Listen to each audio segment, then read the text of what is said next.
Lucky persons అని ఎవరిని చెప్తాము? వీళ్ళు లక్కీ పర్సన్స్ అని ఎలా చెప్పచ్చు? అందరూ లక్కీ పర్సన్స్ అవ్వరుగా, అందరూ అదృష్టవంతులు అవ్వరుగా. లక్కీ పర్సన్స్ అంటే ఏంటి? తెలుగులో అదృష్టవంతులు. అందరూ అవ్వరుగా, కొంతమంది అవుతారు. ఎలా చెప్పచ్చు?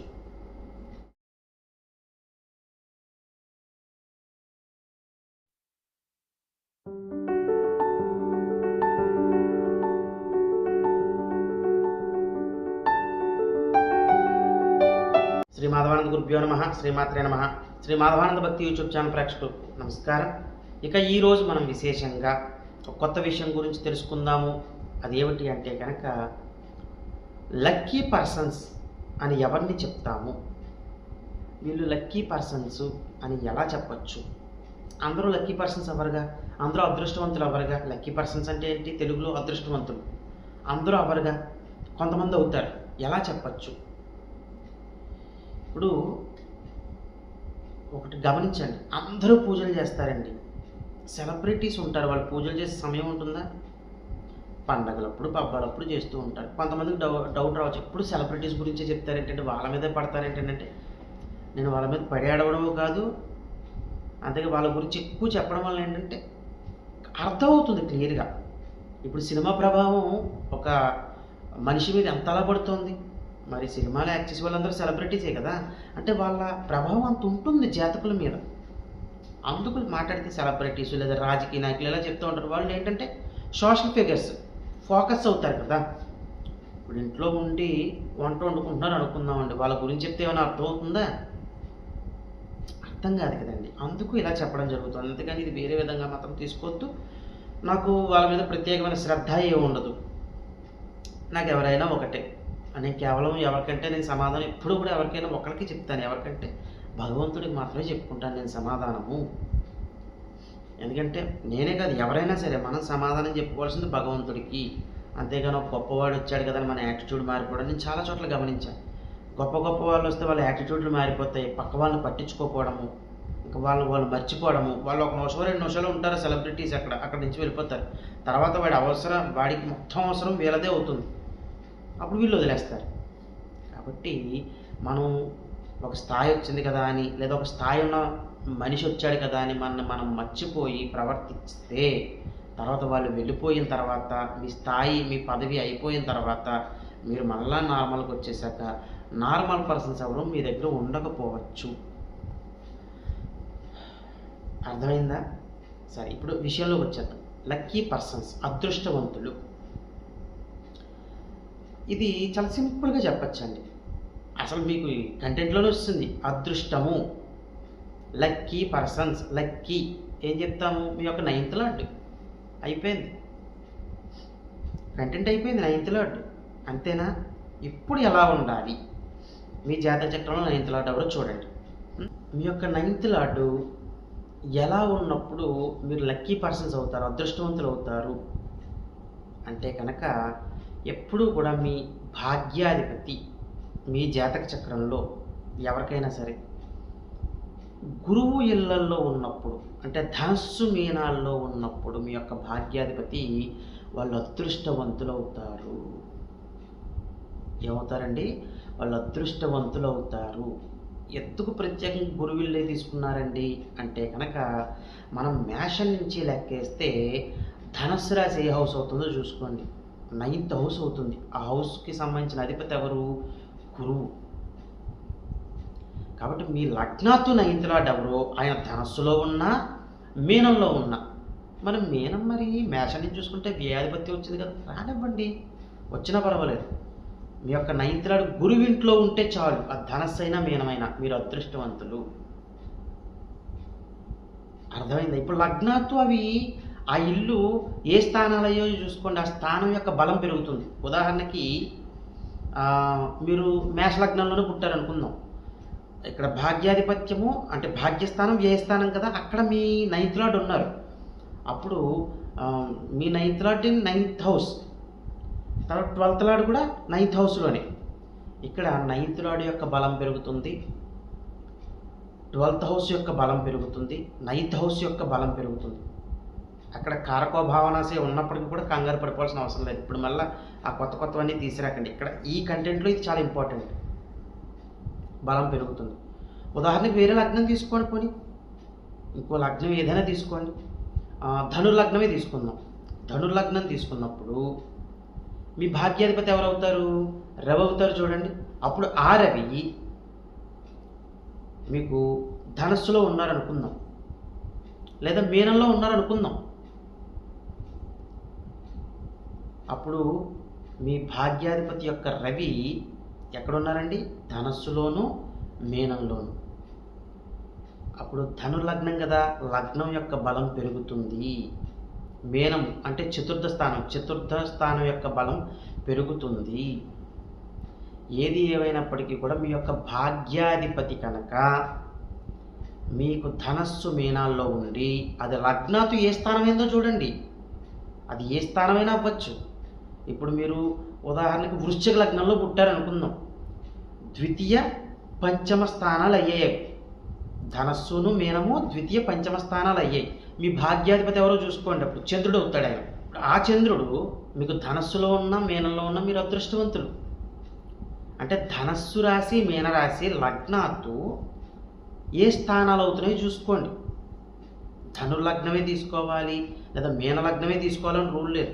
వృషభ లగ్నం తీసుకుంటారు, లేదా మిథున లగ్నం తీసుకుంటారు, లేదా కర్కాటక లగ్నం తీసుకుంటారు, సింహలగ్నం తీసుకోండి, కన్యా లగ్నం తీసుకోండి, తుల, వృశ్చికం, ధనస్సు, మకరం, కుంభం. ఉదాహరణకి మకర లగ్నమే తీసుకున్నారు అనుకుందాం. అప్పుడు మీ యొక్క నైన్త్ లార్డు మీనంలో ఉన్న ధనస్సులో ఉన్న మీ వ్యయస్థానము తృతీయ స్థానము 2 స్థానాలకి బలం పెరుగుతుంది. మీరు ఏ లగ్నం తీసుకున్నప్పటికీ మీ నైన్త్ లార్డ్ ఎవరో చూసుకోండి, ఆయన ధనస్సు మీనాల్లో ఉన్నప్పుడు ఆ స్థానాలకి బలం పెరుగుతుంది. చాలా మంచిదండి అలా ఉండడం అన్నది. ఎందుకంటే వీళ్ళు లక్కీ పర్సన్స్ అంటాం, అదృష్టవంతులు. అంతేనా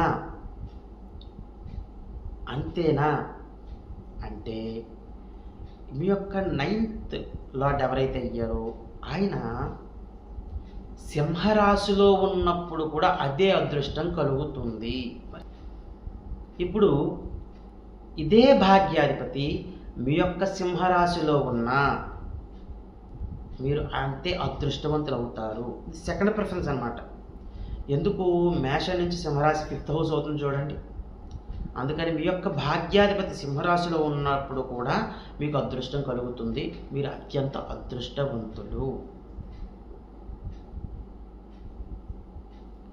అర్థమైందండి? ఫస్ట్ ఏం చెప్పుకున్నాము? మీ జాతచక్రంలో మీ యొక్క భాగ్యాధిపతి ధనస్సు మీనంలో ఉన్నప్పుడు అదృష్టవంతులు అని చెప్పుకున్నాం. తర్వాత ఏం చెప్పుకుంటున్నాము? అదే నైన్త్ లార్డు సింహరాశిలో ఉన్న అదే అదృష్టం కలుగుతుంది. ఎందుకంటే మేషం నుంచి సింహము 5వ స్థానం అవుతుంది కాబట్టి. క్లియర్ అయిందండి పాయింట్? ఇలా ఇప్పుడు నేను చెప్పిన రాసుల్లో కనుక మీ యొక్క నైన్త్ లార్డ్ ఉంది అంటే మీరు అత్యంత అదృష్టవంతులు అవుతారు. అవి తీరుతారు ఎట్టి పరిస్థితులు. ఇప్పుడు ఏం చెప్పుకున్నాము మనము? మేషం నుంచి చూసుకుంటున్నప్పుడు భాగ్యస్థానం ఏమైంది, మేషం నుంచి చూసుకుంటున్నప్పుడు పంచమ స్థానం ఏమైందో చూసుకున్నాం. ఇప్పుడు మరి ధనలాభాలు కలగాలి కదా. మరి లక్కీ పర్సన్స్ అంటే ఒక అదృష్టం అంటే ఏంటి? ఫోకస్ అయిపోతే సరిపోతుందా? డబ్బు ఉండద్దా? డబ్బు కూడా కావాలి. ఇప్పుడు డబ్బు కావాలి కాబట్టి మేషం నుంచి 2వ ఇల్లు ఏమైందో చూడండి, వృషభము. మేషం నుంచి ఏమైందండి? వృషభము. ఇప్పుడు మీ యొక్క నైన్త్ లార్డ్ వృషభ రాశిలో ఉన్నా సరే, ఇక్కడ మనం తుల తీసుకోం. ఇందాక ధనస్సు తీసుకున్నప్పుడు మీనం ఎందుకు తీసుకున్నారని మీకు ఒక క్వశ్చన్ రావచ్చు. ధనస్సు తీసుకున్నప్పుడు మూల త్రికోణ స్థానం ధనస్సులోనే ఉంది, అక్కడ బలం ఎక్కువ ఉంది కాబట్టి మీనం పర్వాలేదు తీసుకోవచ్చు. కానీ ఇక్కడ వృషభం తీసుకుంటున్నప్పుడు 2వ ఇల్లు వృషభం అయింది, తుల అవ్వలేదు. చూడండి, తుల మేషం నుంచి చూసుకుంటే 7th ప్లేస్ అవుతుంది, అది మారక స్థానం అవుతుంది, అది మూల త్రికోణ స్థానం అయింది. అందుకని ఆ రాశి తీసుకోం. కాబట్టి మీ నైన్త్ లార్డు మీ వృషభ రాశిలో ఉన్నా కూడా అదే అదృష్టం కలుగుతుంది, మీకు ఖచ్చితంగా కలుగుతుంది. మేషం నుంచి చూసుకుంటున్నప్పుడు మీకు లాభస్థానం ఏమైందో చూసుకోండి. ఇప్పుడు ధన లాభస్థానాలు కుంభరాశి అయ్యింది. ఏమైందండి? కుంభరాశి అవుతుంది చూడండి. మేషం నుంచి కుంభం 11th హౌస్ అవుతుంది చూడండి. అక్కడ మీ 9th లార్డ్ ఉన్నా సరే మీరు అదృష్టవంతులు, ధనలాభ స్థానాలు అయ్యాయి కాబట్టి. ఇప్పుడు నేను చెప్పిన రాసుల్లో కనుక మీ యొక్క 9th లార్డ్ ఉన్నారు అంటే కనుక ఆ రాశి యొక్క స్థానం ఏమైందో స్థాన బలం పెరిగిపోతుంది. ఇప్పుడు అర్థమైందండి మీకు నేను చెప్పింది? ఇలాగ మీరు క్యాలిక్యులేట్ చేసుకోవచ్చు. అంటే మేషం నుంచి మనం ఇక్కడ మేషం నుంచి తీసుకుంటున్నాం. ఇక్కడ లగ్నాతో ఏం తీసుకోలేదు. లగ్నాతో 9th లార్డ్ ఎవరో చూసుకున్నాం అంతే. లగ్నాతో మీ 9th లార్డ్ ఎవరు పక్కన పెట్టేసుకోండి. ఇంకా మీకు లగ్నాతో ఇంకా మీకు ఏ పని లేదు. మేషం నుంచి ఏం తీసుకున్నాం? ఫస్ట్ 9th లార్డ్ కాబట్టి 9th హౌస్ తీసేసుకున్నాం ధనస్సు. అది మీనం కూడా వచ్చింది కాబట్టి అదే అధిపతి గురువుకి మీనం కూడా తీసుకున్నాం. అక్కడ మూల త్రికోణ స్థానం లేదు కాబట్టి మీనం కూడా తీసుకోవచ్చు. సుఖ సంతోషాలు ఉంటాయి. ఆ స్థానం బలం పెరుగుతుంది. లగ్నంతో ఏ స్థానాలు అయ్యో స్థానం బలం పెరిగిపోతుంది. తర్వాత సింహరాశిలో ఉన్నప్పుడు కూడా అంతే. ఎందుకంటే మేషం నుంచి 5th హౌస్ అయింది కాబట్టి సింహరాశి అక్కడ 9th లార్డ్ ఉన్నప్పుడు ఆ సింహరాశి లగ్నంతో ఏ స్థానం అయినా ఆ స్థాన బలం పెరిగిపోతుంది అంతే. తర్వాత ధనలాభ స్థానం తీసుకున్నాను. సింపుల్. ఇలా ఉన్నప్పుడు 9th లార్డ్ ఈ రాశుల్లో మీకు ధనయోగాలు, అదృష్టము ఇవన్నీ కూడా కలుగుతాయి. ఖచ్చితంగా కలుగుతాయి. తర్వాత మీ యొక్క 9th లార్డ్ కర్కాటక రాశిలో ఉన్నప్పుడు కూడా మీకు అదే అదృష్టం కలుగుతుందండి. కర్కాటక రాశి ఎందుకండి తీసుకోవాలి అంటే కనుక మేషం నుంచి అది 4th ప్లేస్ అయ్యింది. మొదటి కేంద్ర స్థానం అవుతుంది అది. లగ్నము అంటే మేషం ఇప్పుడు లగ్నం తీసుకున్నప్పుడు కోణం కేంద్రం 2 అయిపోతుంది. అందుకని పక్కన పెట్టేసేయాలి. కానీ మరి 1, 4, 7, 10 అంటాం. 4th ప్లేస్ అంటాం. కర్కాటక రాశి కూడా చాలా చాలా ముఖ్యమైనదండి. అక్కడ ఇక్కడ 9th లార్డ్ ఉన్నప్పుడు ఏంటంటే వాళ్ళకి ఈజీ గెయినింగ్ ఉండదు. కర్కాటక రాశిలో ఉన్నప్పుడు కొంచెం కష్టపడాలి, కానీ సక్సెస్ వాళ్ళు సాధిస్తారు. డెఫినెట్గా సాధిస్తారు. ఏ విషయంలోనైనా కొంచెం కష్టపడాలి. కష్టే ఫలి అంటాం చూసారా, అది వీళ్ళకి బాగా వర్తిస్తుంది. కానీ పేరు ప్రఖ్యాతలు చాలా బాగుంటాయి. వాళ్ళకి గుర్తింపు, సెలబ్రిటీ స్టేటస్ ఇవన్నీ చాలా బాగుంటాయి. అర్థమైందండి? ఇంకా ఎవరికైతే ఇప్పుడు నేను చెప్పినట్టుగానే ఉండి ఆ రాసుల్లో కానీ వాళ్ళు ఇబ్బందులు పడుతున్నారు, ఆ జాతకులు చేసుకోవాల్సిన పరిహారాల దగ్గరికి వచ్చినట్లయితే 9th లార్డ్ చాలా ఇంపార్టెంట్ అండి. ఈయన లక్కీ పర్సన్ చేసేది 9th లార్డే. మరి లక్కీ పర్సన్ అవ్వాలి అంటే కనుక మీరు చేసుకోవాల్సిన పరిహారాల దగ్గరికి వచ్చినట్లయితే మీరు యథావిధిగా మహాలక్ష్మి అమ్మవారిని పూజించాలి. ఏ విధంగా పూజించాలి అంటే ప్రతి శుక్రవారము కూడా నేతి దీపారాధన చేసి ఒక ప్రమిది తీసుకోండి. నేతి దీపారాధన చేయండి. 2 ప్రమిదలు తీసుకున్నా పర్వాలేదు, కానీ ఒక ప్రమిది తీసుకోండి. 3 ఒత్తులు వేయండి, దీపారాధన చేయండి నెయ్యి పోసి. ఇక మొత్తం 2 ప్రమిదలు వేస్తే 6 ఒత్తులు వస్తాయి. చేసి అమ్మవారికి గులాబీ పూల మాలను వేసి, ఎన్ని పూలు ఉండాలి? 9 గులాబీ పూలు ఉండాలి. మాల వేసి లక్ష్మీ అష్టోత్తరాన్ని 9 సార్లు చదవాలి ప్రతి శుక్రవారము కూడా. కుంకుమ తీసుకోవడము, 9 సార్లు చదవడము, అయిపోయిన తర్వాత కుంకుమ బొట్టుగా పెట్టుకుంటూ ఉండడం. ఇలా ప్రతి శుక్రవారము చెయ్యాలి. ఎన్ని శుక్రవారాలు చెయ్యాలండి ఇలా అంటే కనుక ఇలాగ మీరు 21 శుక్రవారాలు చెయ్యాలి. మధ్యలో గ్యాప్లు వచ్చినా పర్వాలేదు. ఇక ఇవన్నీ చేసుకుంటూ మీరు సంఘంలోనూ సమాజంలోనూ మంచి పేరు సంపాదించుకుంటూ మీ కుటుంబ సభ్యులతో సుఖశాంతులతో జీవించాలని కోరుకుంటూ సర్వే జనా సుఖినో భవంతు. శుభం.